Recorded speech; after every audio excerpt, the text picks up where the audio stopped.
En el presente video vamos a solucionar el oscilador armónico cuántico. Para este problema, el potencial, como decíamos, está dado por la expresión 1, que es 1/2 de k por x al cuadrado, cuya gráfica se pone a la derecha y es la gráfica de una parábola con amplitud dada por k, o caracterizada por la constante k. En este momento vamos a considerar que el punto de equilibrio está en 0. La generalización para cuando el punto de equilibrio está fuera de 0 se puede hacer y es de manera inmediata. Vamos a definir la variable omega cuadrada tal que sea igual a k entre m, de tal forma que k es igual a m veces omega cuadrada. Y de esta forma, el hamiltoniano correspondiente, que sería la energía cinética, P es P cuadrada sobre 2m, P el operador de momento, más el potencial nos daría de la forma 3. Entonces, de esta forma queda como dos términos cuadrados para la energía y para el potencial. Si hacemos esto, la ecuación de Schrödinger estacionaria, que es la que tenemos que resolver, la podríamos escribir de la forma 4, que es 1/2 de h barra cuadrada sobre 2m por la derivada segunda de phi con respecto de x al cuadrado más 1/2 de m omega cuadrada x cuadrada por phi igual a f. Y esa es la solución que tenemos que, la ecuación que tenemos que solucionar. Para hacerlo, primero vamos a hacer algo muy útil, que es hacer la ecuación adimensional. Y esto es una aplicación del teorema Pi de matemáticas aplicadas, que nos dice que cualquier ecuación de la física se puede poner de manera adimensional. Y eso lo pueden mostrar relativamente fácil, pero vamos a aplicar este teorema, vamos a pedir que esta ecuación una forma dimensional. ¿Y por qué es conveniente hacerla dimensional? Pues sucede que generalmente las ecuaciones diferenciales las resolvemos por series.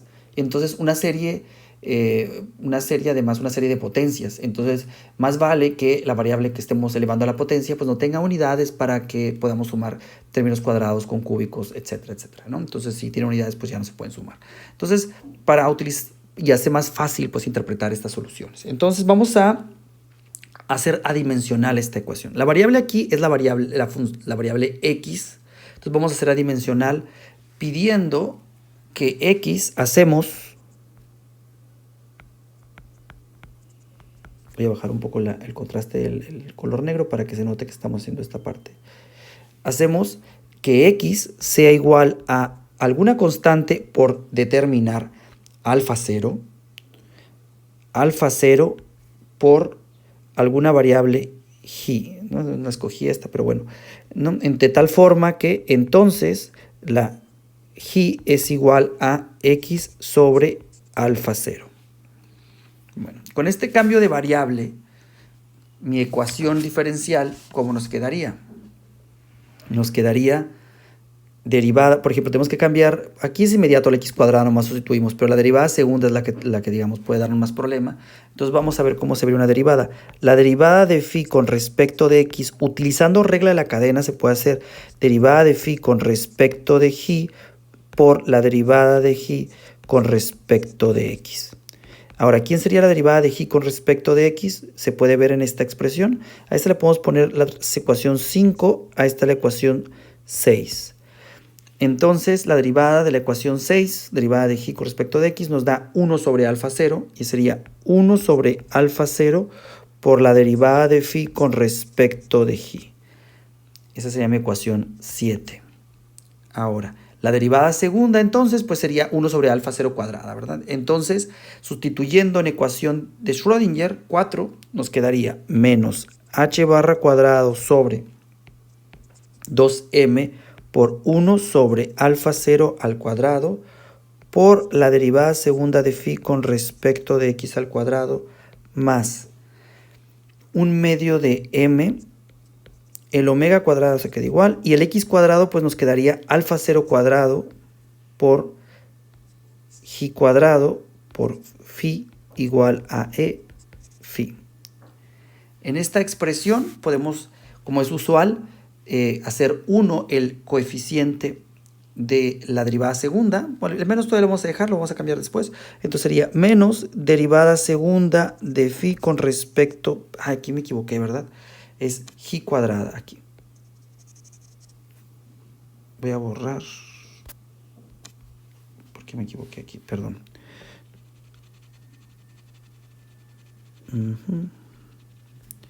Si tiene, pues para eso lo cambié, ¿verdad? Para que fuera con respecto de phi.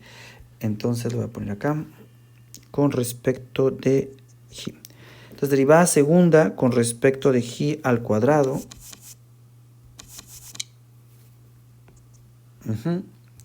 Más. Entonces lo que tengo que hacer para eliminar el coeficiente este es multiplicar por 2m alfa 0 cuadrado y dividir sobre h barra cuadrada. Entonces me quedaría 2m alfa 0 cuadrado por alfa 0 cuadrado sería alfa 0 cuarto. Sería el 2 se va y nos quedaría m cuadrada por alfa 0 a la cuarta. El h barra quedaría abajo, cuadrado. Y había un omega cuadrado ya ahí, que se queda. Y esto sería phi cuadrado por phi igual a el 2m, pues quedaría 2me sobre h barra cuadrado por phi. Me falta el alfa 0 cuadrado, ¿verdad? Bueno, entonces vamos a pedir, lo más fácil sería pedir que, o sea, el alfa 0 es una constante a determinar. Lo que sí es que tiene que tener alfa 0 unidades de distancia, ¿verdad? Por la ecuación 5. La ecuación 5 nos dice que si la y es adimensional y la x tiene unidades de distancia, pues más vale que las unidades de alfa 0 sean de distancia. Entonces vamos lo que nos convendría aquí es pedir que en esta ecuación, en el segundo término, este que está aquí, nos diera un 1, porque así nos deshacemos de esa constante.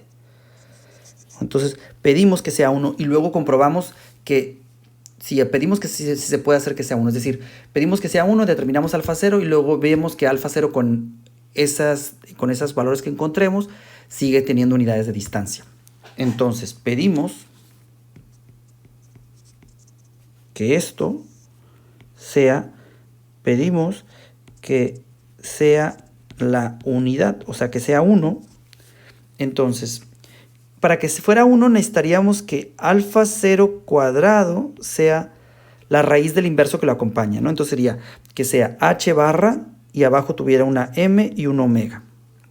Si esto lo pidiéramos así y sustituimos arriba, nos daría el h barra se va con el h barra porque va al cuadrado, el omega con omega y la m. Muy bien. Entonces, lo único que nos falta determinar es que si con esta elección, alfa 0 sigue teniendo unidades a dimensión, digamos, de distancia. Y tiene que ser, ¿no? Porque esta ecuación se tiene que satisfacer. Entonces, si del lado izquierdo es adimensional, digamos, aquí no tiene dimensiones, el primer término, entonces más vale que el segundo también tenga las mismas dimensiones. Si no nos equivocamos a hacer el álgebra, ¿no? Y entonces, h barra sobre omega, si quieren, verificamos cuáles serían las unidades de alfa cuadrado, alfa 0 cuadrado. El h barra lo va a hacer en mks. El h barra pues tiene unidades de acción, que es joule segundo. Abajo la masa pues tiene unidades de kilogramo y el omega tiene unidades de hertz, que es 1 sobre segundos en mks. Y entonces el joule es kilogramo metro sobre segundo al cuadrado por segundo, pero el abajo tiene 1 sobre segundo, se quedaría segundo cuadrado sobre kilogramo. El kilogramo se va, el segundo cuadrado con el segundo cuadrado, y en efecto tiene unidades de metro como habíamos pensado. Pero aquí no es cuadrado. Unidades de metro al cuadrado, porque el joule es kilogramo metro cuadrado sobre segundo cuadrado. Y entonces, el alfa 0 tiene unidades de distancia, todo bien.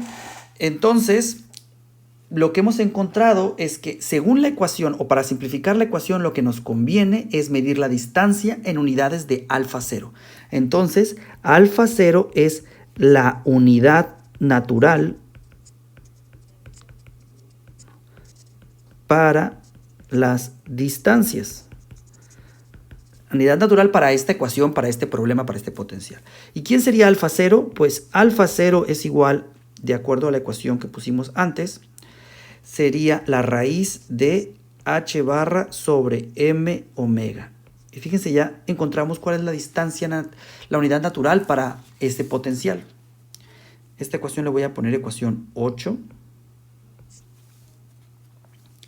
Ahora, si hacemos esta definición, ¿cómo quedaría el término de energía?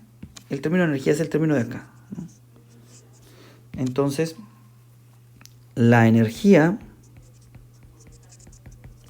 nos daría, eso tendría que ser adimensional, ¿no? Porque si del lado izquierdo no tiene dimensiones, esto tiene que ser adimensional. Entonces vamos a definir un epsilon, que sea igual a 2m alfa 0 cuadrado sobre h barra cuadrado por e. ¿Sí? Y, bueno, h barra alfa 0 cuadrado, ¿quiénes decíamos? Alfa 0 cuadrado 2m sobre h barra cuadrada. Y el alfa 0 al cuadrado nos daría h barra sobre m omega por e. El h barra con el h barra se va, el m con el m se va con el cuadrado, y nos queda que el epsilon es igual a e sobre 1/2 de h barra omega. Y entonces, esto definitivamente es adimensional porque h barra omega tiene unidades de energía, porque es acción por 1 sobre tiempo, entonces nos da energía básicamente. Entonces epsilon es adimensional, muy bien, como habíamos esperado y tenía que ser. Pero no solo eso, sino que nos da cuál es la unidad natural para medir las energías. Y para este problema es 1/2 de h barra omega, con omega dado por la ecuación 2, o por ecuación 2, por ejemplo, o k entre m. Entonces, digamos, el potencial no solo nos define una unidad natural para las distancias, también nos define una unidad natural para las energías. Y dice, mídelo en unidades de 1/2 de h barra omega. Entonces, con estos resultados podemos reescribir nuestra ecuación. ¿Y quién sería nuestra ecuación? Sería la siguiente. La ecuación diferencial nos quedaría menos derivada segunda de la phi con respecto de la g al cuadrado más 1 por g cuadrado por phi igual a epsilon por phi. Esta es mi ecuación de Schrödinger a solucionar. A esta ecuación le voy a poner ecuación 10, porque a la anterior le voy a poner ecuación 9.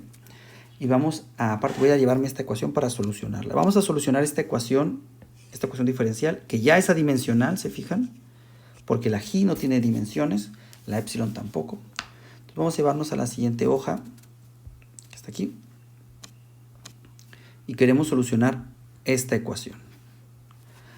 Entonces, para solucionar esta ecuación, lo que hacemos es vamos a utilizar el método asintótico.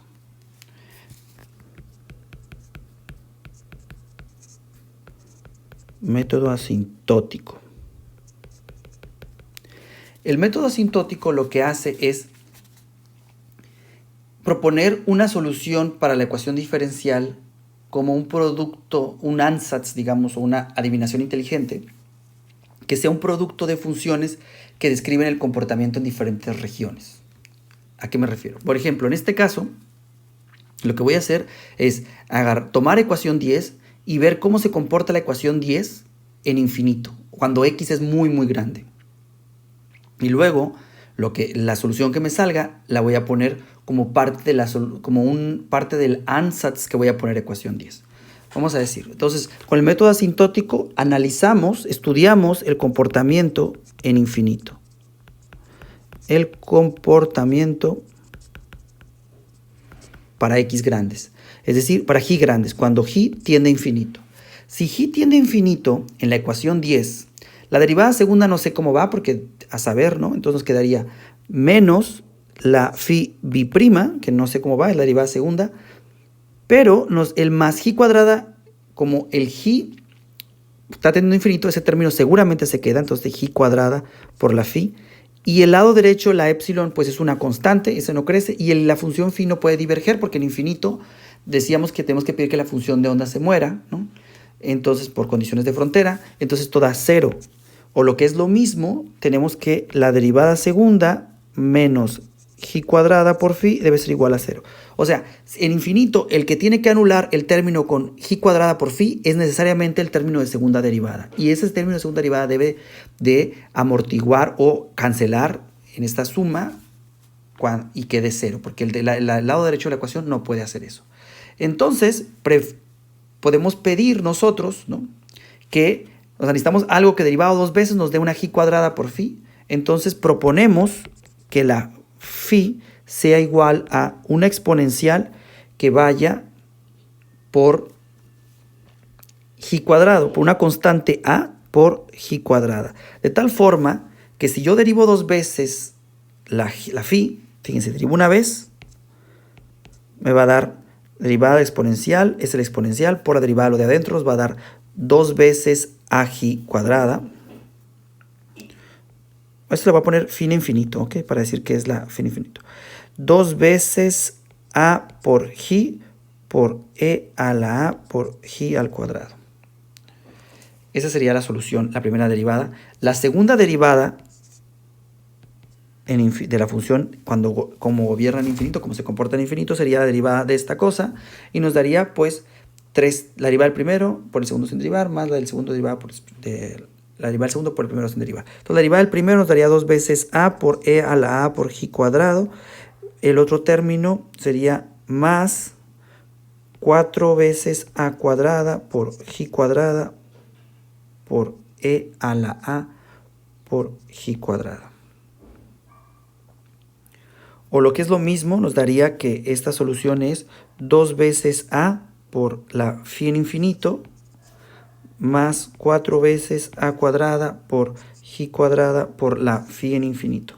Y para esta aproximación donde la J es muy grande, el que gobierna aquí es el segundo término, y esto nos daría 4 veces A cuadrado por J cuadrado por phi infinito. Aquí lo único que tenemos que hacer es recuperar el comportamiento en infinito. Es decir, no nos importan los detalles, eso se va a arreglar después. Lo único que estamos viendo es que la función en infinito que tiene que tener esta estructura de E a la J cuadrada, de tal forma que puedas eliminar el término que va con J cuadrada. Entonces, si esto tiene que pasar, si la derivada segunda de phi es igual a 4 veces A cuadrada por J cuadrada, lo que debe de pasar para que elimine en esta ecuación, ¿qué debe de ocurrir? Pues que 4A cuadrada sea igual a 1 para que restado con este término de aquí, de 0. Entonces pedimos que 4A cuadrada sea igual a 1 para que pueda anularse esta ecuación. Y entonces las A's posibles son igual a más menos 1/2. ¿Verdad? Porque ahí factorizamos y dividimos. Entonces, la solución asintótica, entonces fin infinito debe de ser algo que vaya como A por E a la J cuadrada sobre 2 más una B por E a la menos J cuadrada sobre 2. Muy bien. Además tenemos que en infinito, en J tendiendo a infinito, la función no puede diverger. Entonces, y como J está al cuadrado, el primer término no es aceptable. O sea, phi infinito tiene que tender a 0. Entonces, ¿qué debe de pasar? Pues que la A tiene que ser 0. Esta solución no es aceptable por condición de frontera y por lo tanto, la phi en infinito va a ser algo que vaya como E a la menos J cuadrada sobre 2. La constante no importa porque fíjese lo que va a pasar. Entonces, todo este análisis en infinito es para hacer una adivinación inteligente para la solución. Entonces, como ya tengo este conocimiento de cómo se comporta la ecuación en infinito, lo que hago ahora es proponer una solución para la phi de la ecuación 10. Ya no la de la phi en infinito, sino de la ecuación 10. Entonces, para la ecuación 10, propongo que phi sea un producto de la solución en infinito, es decir, una E a la menos J cuadrada sobre 2 por alguna función U de J a determinar. Se fijan, no hemos hecho nada, digamos, solamente nos hemos inspirado en este método asintótico para proponer algo como la ecuación 11 para solucionar 10. Y sustituimos la phi en 11 en ecuación 10 y vemos qué ecuación tendría que seguir U para que esto fuese cierto. Entonces no hemos hecho, digamos, ninguna violación a la ecuación matemática. Si sustituyo, lo único que tengo que encontrar es quién es la derivada segunda, ¿verdad? Entonces la derivada segunda de phi, primero la derivada primera de phi con respecto de J. Bueno, voy a copiar las ecuaciones para llevármelas. Bueno, primero hago la primera derivada. La derivada de phi con respecto de J, pues es la derivada de un producto. ¿Y qué me daría? Me daría primero la derivada de phi con respecto de J. La primera derivada, la exponencial, pues ya sabemos que da es 2 veces, bueno, la derivada de el exponencial es el exponencial mismo por la derivada de adentro, sería menos 2 veces, pero con el 1 medio se va, menos ji por e a la menos ji cuadrada sobre 2 por u, no voy a poner las dependencias, más el primero sin derivar por la derivada del segundo, e a la menos ji cuadrada sobre 2 por u prima. Ahora nos toca la segunda derivada. La segunda derivada sería, pues van a darnos, si cada uno de esos términos nos puede dar, el primero nos va a dar 3 términos, ¿verdad? La derivada del primero por los demás sin derivar sería menos e a la menos ji cuadrada sobre 2 por u. Y luego, el derivada del segundo por los demás sin derivar sería, nos bajaría un menos ji otra vez, menos por menos da más ji cuadrada por e a la menos ji cuadrada sobre 2 por u.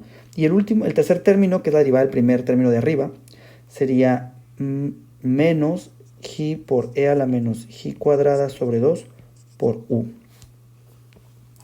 Bueno, aquí los extraño porque ustedes me ayudan siempre a que no me equivoque en el álgebra, pero bueno. A ver, entonces, el segundo término sería la derivada del primero, sería menos ji por e a la menos ji cuadrada sobre 2 por u. Y el segundo término sería el exponencial sin derivar por la segunda derivada. Aquí es la primera derivada, ¿verdad? Este otro sería la primera derivada aquí. Creo que estoy bien. Entonces, estos resultados nos van a permitir escribir la siguiente ecuación. Lo escribimos. Me los voy a llevar para la siguiente expresión. A ver. Una hoja en limpio para poder trabajar.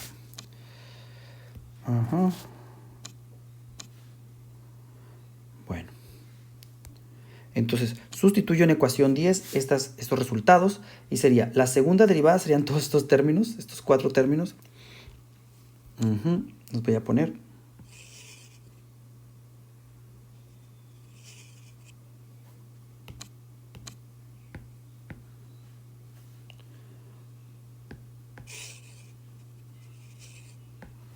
Aquí. Y luego sería, el otro término sería igual más, es la segunda derivada, más ji cuadrada por phi igual a epsilon phi. Entonces, borramos estos términos. Aquí está.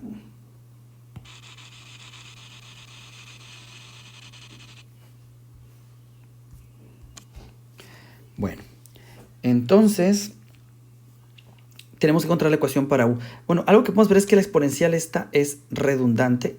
Lo que puedo hacer es en esta expresión, es de una vez escribir la exponencial, ¿verdad? O sea, ji cuadrada por la función phi, que la función phi habíamos propuesto es menos ji cuadrada sobre 2 por u igual a epsilon por e a la menos ji cuadrada sobre 2 por u. Entonces, ahora sí el exponencial es redundante, porque está en todas partes. Y pues sí, no queremos, la ecuación es la que nos interesa es la ecuación para u. Y entonces nos queda que el término con u cuadrada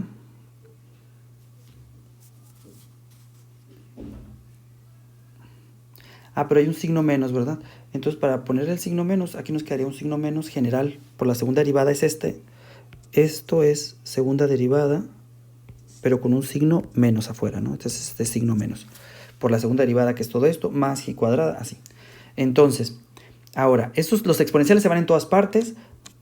Otra cosa es que va a morirse el término con ji cuadrada, y eso es lo que nos va a servir. Fíjense, este término que estoy señalando aquí es igual y tiene signo contrario a este, por el menos de afuera. Entonces se elimina todo este término y la ecuación que nos queda entonces es voy a poner primero este término. Derivada segunda va a ser menos u bi'prima menos u bi'prima, y luego nos quedaría el término con, ahora sí el otro término que voy a poner otro color, serían los términos en verde que estoy señalando aquí, eso es con ji lineal. Estos términos nos darían menos 2 veces ji, menos con menos es más 2 veces ji por u', y por último los términos con, voy a señalar con amarillo, que son los términos con sin ji. Esos son los términos. De este lado quedaría menos con menos es más 1 por u. Déjenme el 1 para que no me confunda. Y luego sería el menos epsilon por u. Y esto es igual a 0. Entonces yo puedo multiplicar por menos toda esta ecuación y finalmente nos quedaría u bi'prima menos 2 veces ji por u' más, sería aquí epsilon menos 1 por u igual a 0. Y esta es la ecuación 11, creo, que tengo que solucionar. Bueno, no sé si le voy a poner 11 porque le puse 11 a la solución esta. Le voy a poner ecuación 12. Es mi ecuación diferencial para u que tengo que encontrar. Esta ecuación la voy a solucionar por series. Es una condición diferencial ordinaria y la voy a solucionar por series. Para solucionar por series, lo que hay que hacer es proponer una solución en serie de potencias para la u. Entonces, proponemos que la u de ji sea igual a, bueno, puede ser de cualquier variable, pero bueno, entonces voy a hacer una serie de potencias para esta solución. Voy a hacerla así. Entonces, u', si yo propongo que la u sea igual a la suma sobre k desde igual a 0 hasta infinito de a de k por ji a la k, vamos a sustituir. Lo que necesitamos es la primera derivada con respecto de ji. Eso nos daría la primera derivada, sería la suma desde k igual a 0 hasta infinito de a la k. Y la derivada de esta con respecto de ji, pues bajaría una k por ji a la k menos 1. Fíjense, aquí a veces se arreglan los índices. Aquí podrías poner desde k igual a 1 porque el k igual a 0, pues como tiene multiplicando el k, va a dar 0. Pero lo importante aquí es darse cuenta que este término con u' aparece multiplicando al ji. Entonces, podemos dejar, como no nos estamos equivocando al dejar el 0, de que empiece en 0 porque pues es 0 el término, no pasa nada, vamos a dejar la ecuación, no vamos a trabajar este término porque precisamente el k-1 se va a ir porque va a quedar multiplicado por ji y va a empezar desde 0 como el primero, entonces todo queda bien. Perdón, no, pero tú es el segundo. Ahorita vamos, lo necesitamos acomodar o no. Según yo, así está bien porque el exponente va a quedar bien. Lo que necesitamos es ahora la segunda derivada. La segunda derivada con respecto de ji sería la suma sobre k igual a 0 hasta infinito de la derivada del término anterior. Sería a de k por k menos 1 por ji a la k menos 2. Y en este término, si nos conviene, ¿qué nos quedaría la sustitución? Si yo lo hago así como está, nos daría lo siguiente. Vamos a sustituir primero y luego seguimos trabajando nuestra ecuación, ¿no? Entonces, nuestra expresión sería, sustituyendo el segundo término, nos daría la suma. Entonces, sustituyendo la ecuación, nos daría la suma sobre k, desde k igual a 0 hasta infinito, de k por k menos 1 por a de k por ji a la k menos 2 menos 2 veces por ji. Pero ji multiplicando al u' le va a subir nada más el exponente, sería la suma desde k igual a 0 hasta infinito de K por A de K por J a la K. Y el último término sería un más epsilon menos 1 por epsilon menos 1 por J a la K. ¿Qué sería aquí esto? J a la K. Así nomás, ¿verdad? Porque, bueno, aquí le puedo poner la suma sobre K igual a 0 hasta infinito de A a la K por J a la K. Y esto igual a 0. Bueno, entonces esta ecuación la puedo escribir si hacemos... voy a definir alfa igual a epsilon menos 1, nada más para trabajar la constante es más fácil. Y fíjense, estas últimas dos sumas corren igual, entonces las puedo agrupar todas. Y me quedaría mi ecuación de la siguiente forma. Suma desde K igual a 0 hasta infinito, desde K por K menos 1 por A de K por J a la K menos 2 de la... bueno, voy a ponerle epsilon sobre 2 para que me pueda factorizar ese 2, ¿verdad? Mejor lo puedo definir como 2 veces alfa, sí, mejor. 2 veces alfa, lo defino igual a epsilon menos 1 y entonces me quedaría así. Menos 2 veces la suma desde K igual a 0 hasta infinito de K. Esta tiene signo más, si le saqué el signo menos sería menos alfa por A de K por J a la K. Y esto es igual a 0. Esta es la ecuación que tenemos hasta el momento. Bueno, a la expresión esta del alfa le voy a poner ecuación 13. Y voy a llevarme esta última expresión a una hoja en blanco para seguirla trabajando. Aquí lo que tenemos que hacer es utilizar el teorema fundamental del álgebra, pues, y entonces que si el polinomio de la izquierda es igual al polinomio de la derecha, que es 0, lo que necesitamos es que cada coeficiente sea 0, pero simplemente necesitamos escribir esto como un solo polinomio. Entonces eso es lo que vamos a hacer. Y para hacer eso hay que... pues básicamente factorizar los coeficientes de estos polinomios y ver que corran que tengan el mismo exponente, digamos. Entonces voy a desarrollar el primer término en esta suma, porque se fijan, cuando K igual a 0 el primer término, este término lo voy a trabajar aquí, nada más ese término. Bueno, voy a poner otro color para que quede más claro. Lo voy a poner en el color, digamos, naranja. Aquí. Entonces, este término lo voy a desarrollar. Entonces, es la suma desde K igual a 0. Quiero que quede como el de la derecha, o sea, que sea una suma sobre J de K. Entonces, es la suma hasta infinito de K por K menos 1 por A de K por J a la K menos 2. Si yo desarrollo este término, el primer término me da 0 porque es 0, cuando K igual a 0 va a eliminarlo y cuando K igual a 1, entonces esto realmente, le decíamos, a veces ya lo ponen de una, esto corre desde K igual a 2 porque los anteriores son 0, entonces sería K por K menos 1 por A de K por J a la K menos 2. Y lo que se hace aquí es hacer un cambio de variable.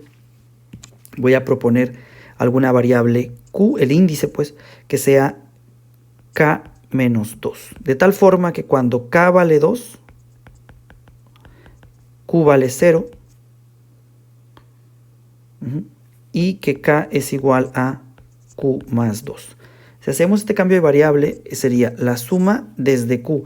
La Q cuando K vale 2, vale 0, desde Q igual a 0 hasta infinito, el infinito sí se cumple.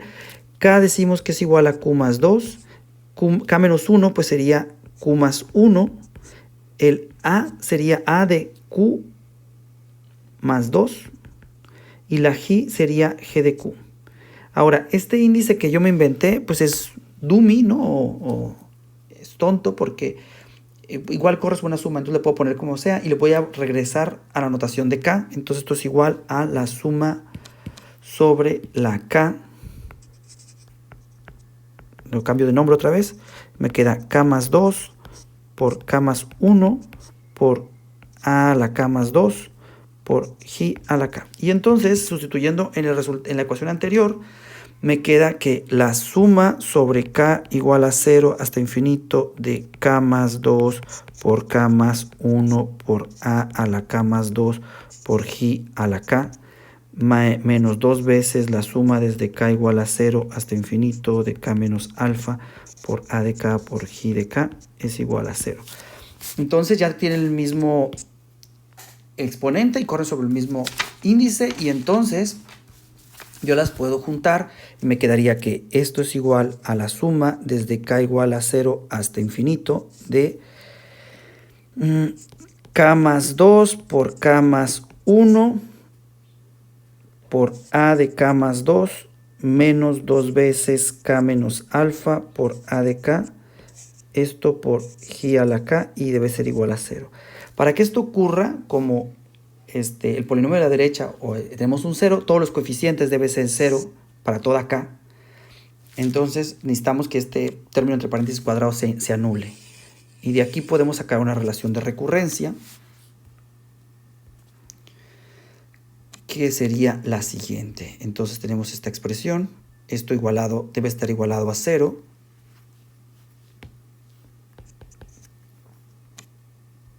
Y como tiene que estar igualado a 0, lo que se pide es que A de K más 2 sea igual a 2 veces K menos alfa sobre K más 1 por K más 2 por A de K. Esta es mi relación de recurrencia para las expresiones. Fíjese que avanza de 2 en 2. Entonces, digamos, si K es par, todas las K par dependen de la primera K par, o sea, de K igual a 0, y todas las impares dependen de la primera K, que es la K igual a 1. Entonces, hay dos sumas independientes. Bueno, aquí alfa es igual a epsilon menos 1, entonces yo lo puedo escribir esta expresión como... La puedo escribir de la siguiente forma. Esto se puede escribir como menos 2 veces epsilon menos 1 sobre 2 menos K, o sea, cambié el signo menos y sustituí, sobre K más 1, K más 2 por A de K. Entonces van a darnos dos series independientes. Fíjense, esta serie, lo importante aquí es que si se fijan, entonces nos daría una suma de coeficientes. O sea, porque acuérdense que la solución que propusimos para la U era una suma de potencias. U es igual a una suma sobre todas las K de las A de K por una J a la K. Y lo que estamos encontrando aquí es cuál es la relación de recurrencia para los A de K. Si me das el A1, yo te doy el A3 depende de él, el A5 depende del A7 y así. Entonces todos dependen del A1. Y el A0 también dependen todos los pares. Si uno hace este desarrollo, llega a que, por ejemplo, nos quedaría de la siguiente forma.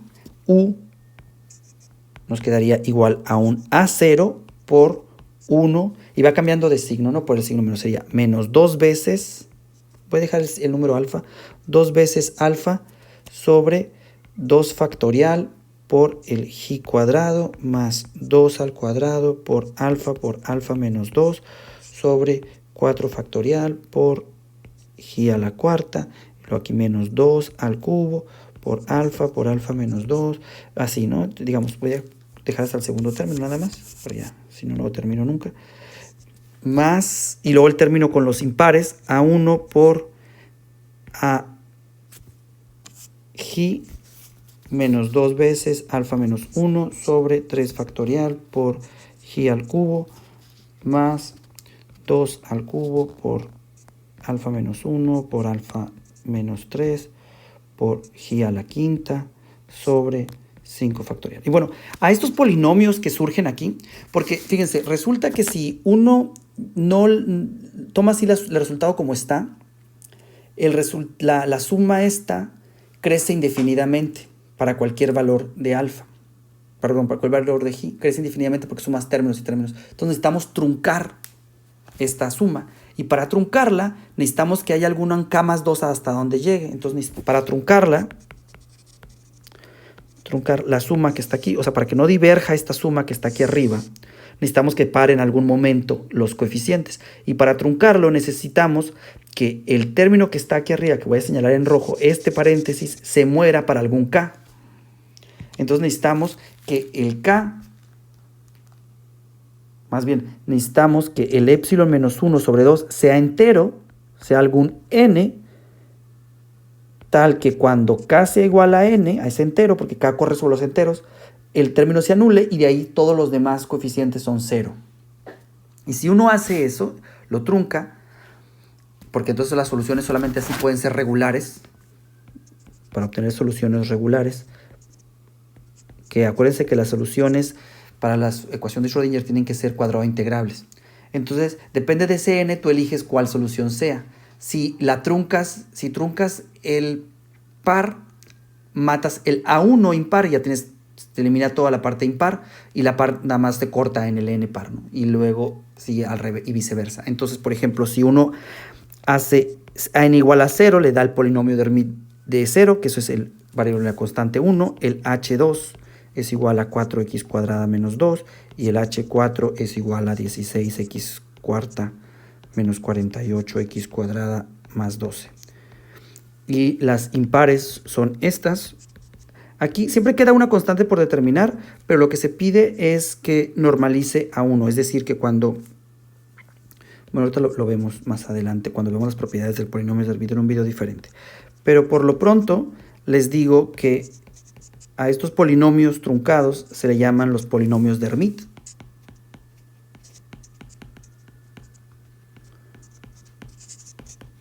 Y son las soluciones, la parte regular, digamos, de la solución, o una de las partes de la solución del oscilador armónico. La solución completa nos quedaría entonces de la siguiente forma. Fíjense, nos quedarían soluciones, a esos le llaman polinomios de Hermite, y bueno, depende de la n, es la forma que tengan. Eso lo vamos a ver en un video posterior. Pero entonces más quiero escribir las soluciones ya general, ¿no? Entonces, la solución general, la solución para el oscilador armónico completa sería entonces la phi de n, porque te guardas el índice del polinomio de Hermite, sería alguna constante n por la parte asintótica, que es phi cuadrada sobre 2, por el polinomio de Hermite n de g. Y esta es una constante de normalización.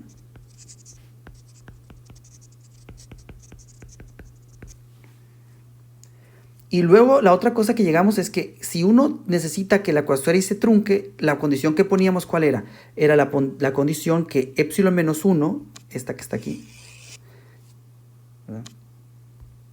Llegábamos a esta condición, que lo voy a pegar aquí, para que fueran resoluciones regulares. De esta condición, fíjense que lo que obtenemos es que yo puedo despejar el epsilon. O sea, el epsilon no puede ser cualquiera, la energía no puede ser cualquier energía, sino que la epsilon tiene que ser igual a n, un medio de n más 1, ¿verdad? N más 1 medio.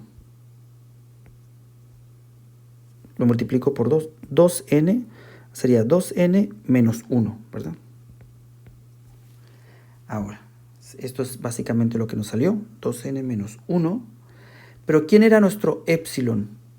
Nuestro epsilon es igual a, decíamos nosotros, que es igual a, voy a revisarme porque no me acuerdo exactamente, creo que era la energía dividida sobre h, un medio de h barra omega, ¿verdad? Sí, aquí está, energía dividida sobre un medio de h barra omega. Voy a copiarlo para no equivocarme. Mi ocasión 9. Entonces, si yo pego este resultado aquí, digo esto, entonces ese es el epsilon igual a eso, y entonces si los igualamos nos da que 2n menos 1 es igual a e sobre un medio de h barra omega. Entonces la energía, que va a depender del índice n igual, es igual a h barra omega multiplicado por un medio de la de la izquierda nos daría n menos un medio, n más un medio, ¿verdad? Aquí esta es más 1, perdón. Aquí sería más, ¿no? N más un medio. Y estas serían mis eigenvalores para mi ecuación de Schrödinger. Y la eigenfunción sería esta que está aquí arriba. A la solución le vamos a poner ecuación, no sé cuál le podemos poner, número, nos quedamos en 12. Esa sería la ecuación 13 y esta la ecuación 14. Tenemos las eigenfunciones y los eigenvalores para el oscilador armónico. La constante de normalización todavía falta determinarla, pero eso lo vamos a ver con las propiedades de los polinomios de Hermite, que todavía no tuvimos suficiente tiempo para estudiarlos. Lo que sí sabemos es que nos quedó esta estructura que está aquí y lo vamos a repasar en un video posterior. Entonces, por lo pronto sabemos que las soluciones del oscilador armónico son la ecuación 13 para las eigenfunciones y para los eigenvalores la ecuación 14.